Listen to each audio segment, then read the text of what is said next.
2017 Corolla LE, and apparently it has alternator issue. A couple of days ago, vehicle owner was driving and had a battery light on the dashboard, and battery was fairly new, about 6 months old. And next day, while driving again, car shut off, bunch of lights on the dashboard, which usually means alternator went bad. To get the vehicle here, another battery had to be used from another Toyota, and it was good enough for about hour, 2 hours to get it here. But before ordering an alternator, let's make sure it is alternator and not anything else. I had to charge the battery overnight, and now it's fully charged, and I'm gonna put it back in a Toyota and do some testing. It's a 10mm bolts here. Don't have to do it too tight because I'm gonna unplug it again later on. Now I'm gonna get my multimeter. So it's connected, shows 1324. I'm gonna start the car. 1265. I'm gonna let it run for a bit, see if it's gonna go lower or not. Let's see what we got now.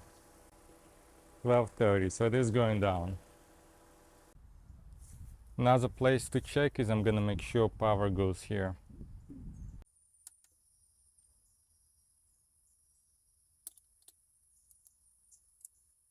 So what I'm gonna do is I'll just check. I don't think you have to have vehicle on for this. I'm gonna connect this to negative terminal and this right there.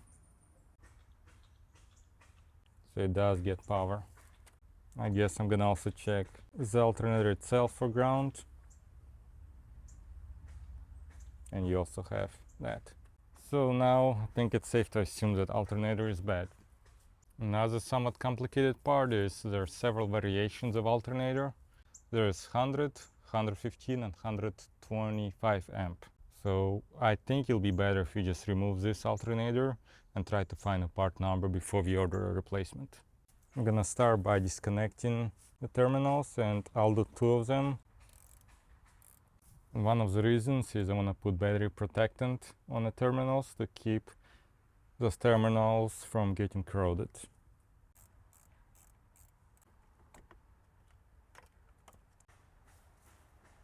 We're gonna remove this engine cover, which is very easy. All you do is gently push it up and it's out. Before doing anything else here, I think it'll be a good time to remove the serpentine belt, at least from this pulley. And I'm gonna try to remember the exact belt tension. Just to be safe, I'm gonna also mark it here.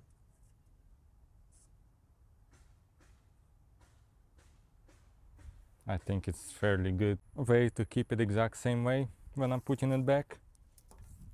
It also might be a good time to replace your serpentine belt. So when you remove it, inspect it, see if it's time to replace it. And actually, before removing serpentine belt, I'm gonna remove those 2 connectors. That's a 10mm bolt here.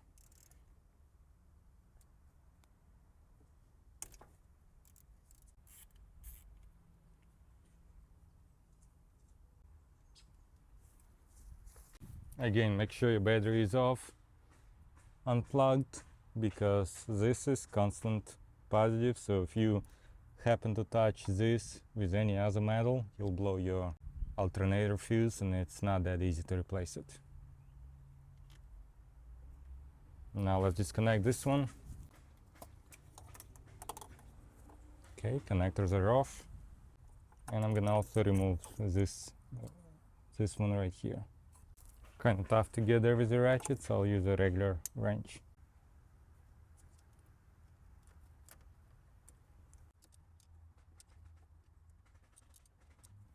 Now that I can move it around a bit, I'm gonna try to use ratchet again.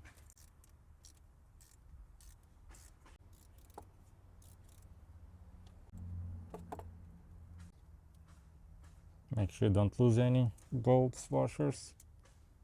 That's how it comes out. Okay, now let's work on serpentine belt. Gonna loosen this one, 12mm.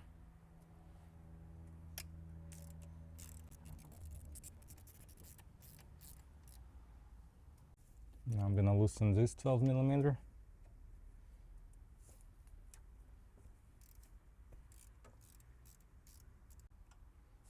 And I think there's another one at the bottom. It's kind of tough to see it here, but it's that one over there. Looks like it's maybe 14. They're pretty tight, so I'm gonna use the extra pipe as extension. Hopefully you can kind of see there. It's there pretty tight because it's a very long bolt, goes all the way to here. So it might be a good idea to actually loosen this one first. Now that it's loosened, you can move around the alternator, which means you can remove the serpentine belt. If you're still unable to remove it, you can keep loosening this bolt. It's gonna give you even more clearance.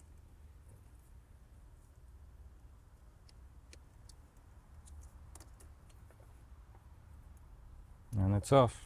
Instead of using regular ratchet, I'm gonna use this impact one to remove those two bolts. So that 12mm on top. There it is. Now the long 14mm at the bottom. Again, if you don't have that, you could just use a regular ratchet.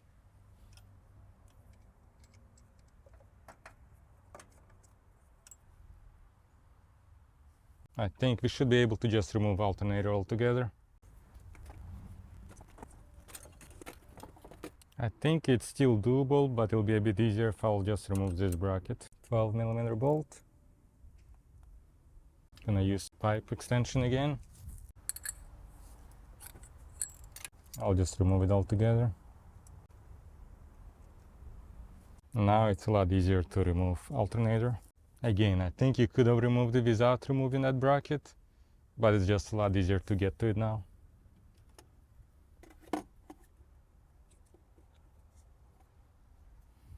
So here you could see the part number. It's very tough to figure out which alternator you need. I checked by VIN number, it was giving me several options, and I think it's always better to replace it with exact one. And it is 115 amp.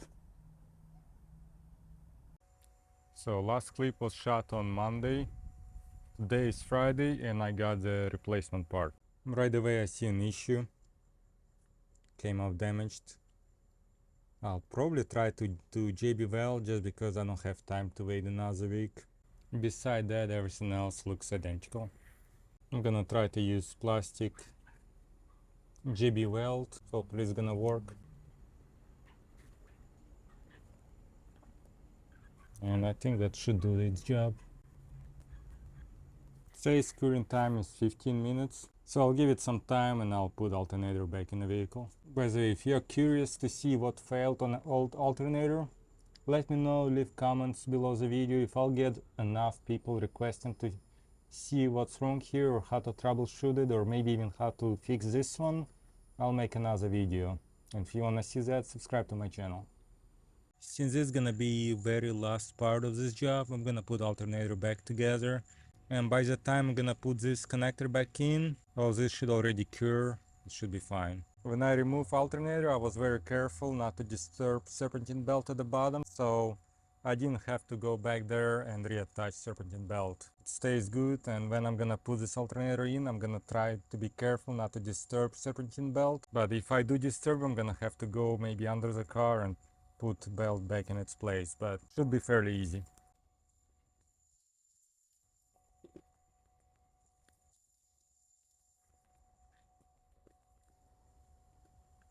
Looks like I got it fairly in place. Gonna put the biggest bolt first. It's gonna go at the bottom. You might have to move alternator a little bit around to get the long bolt through.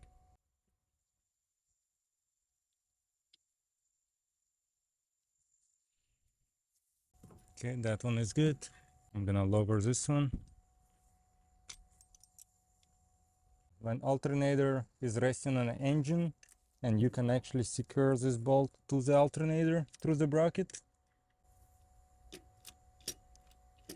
I think that's the way this bracket should be secured. So I'm gonna tighten this one. And let's see if I'll be able to move the alternator around.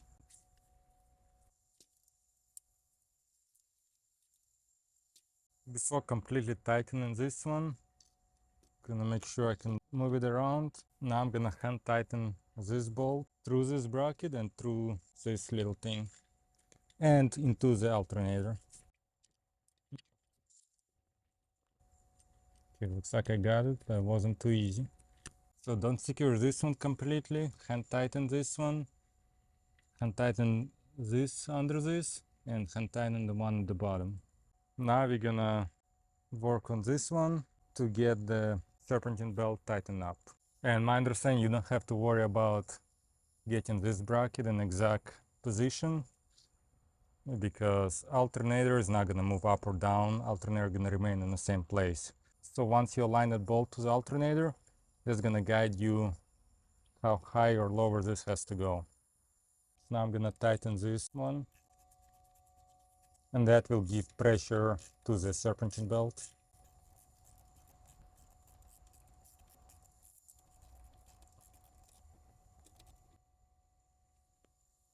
According to this mark, that's how it was before, and I think it feels pretty good. Make sure you double check all pulleys, make sure the serpentine belt is aligned and placed correctly on all pulleys. It looks good to me. So now I'm gonna tighten this one more. That's also 12 millimeter. Now with 12 millimeter, I'll tighten this one.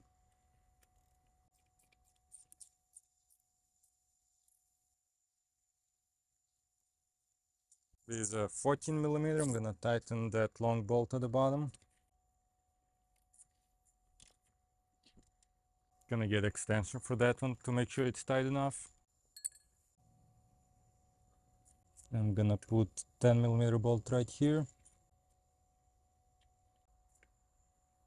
I'm gonna use a 1/4 inch ratchet here because the socket fits there easier.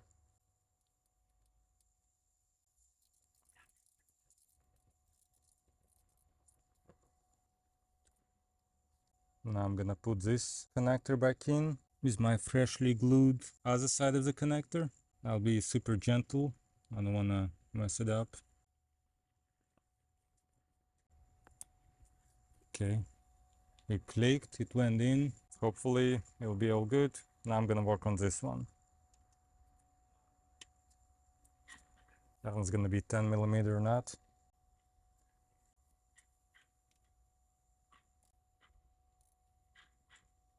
I'm gonna touch this one. So this one's all set. Let's work on the battery. Battery holder bracket secure. Now let's work on the terminals. As I said in the beginning of this video, I'm gonna use battery cleaner protectant.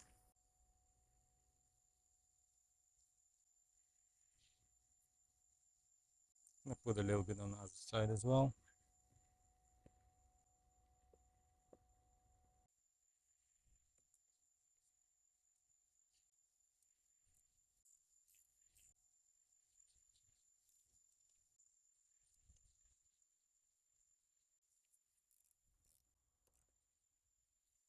Now I'm gonna start the car and do a couple tests.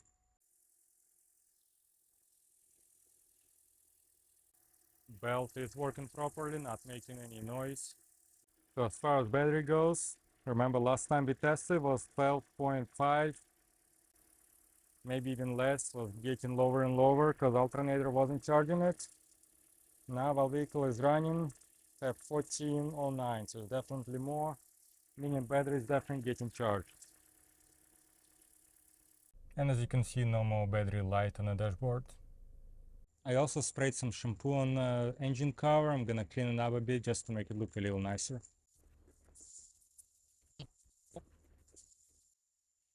Not much time to clean it, as a vehicle owner gonna stop by today to pick the vehicle up, but I'll use some pearl to add some shine to it.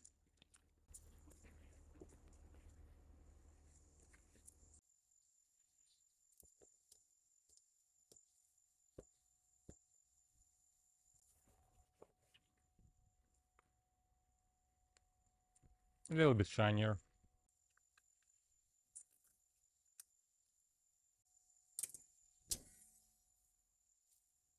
Well, that's it. Hopefully you enjoyed watching this video. I don't think I mentioned before, but there are a couple options to get the alternator. I went with the cheapest one, eBay, paid $48 for a used one, came from 2018 Corolla with 80,000 miles.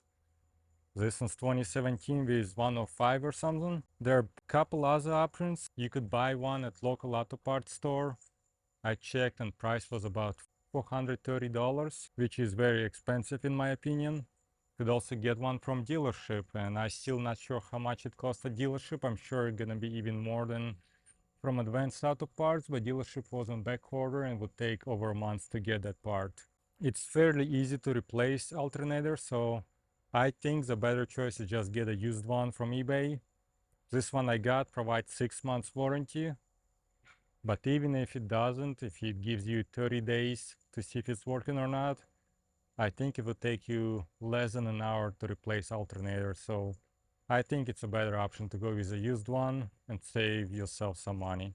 If you have any questions procedure, please leave comment below and I'll try to reply as soon as I can. If you want to see me taking apart that alternator and trying to fix it, let me know and I'll try to make that video.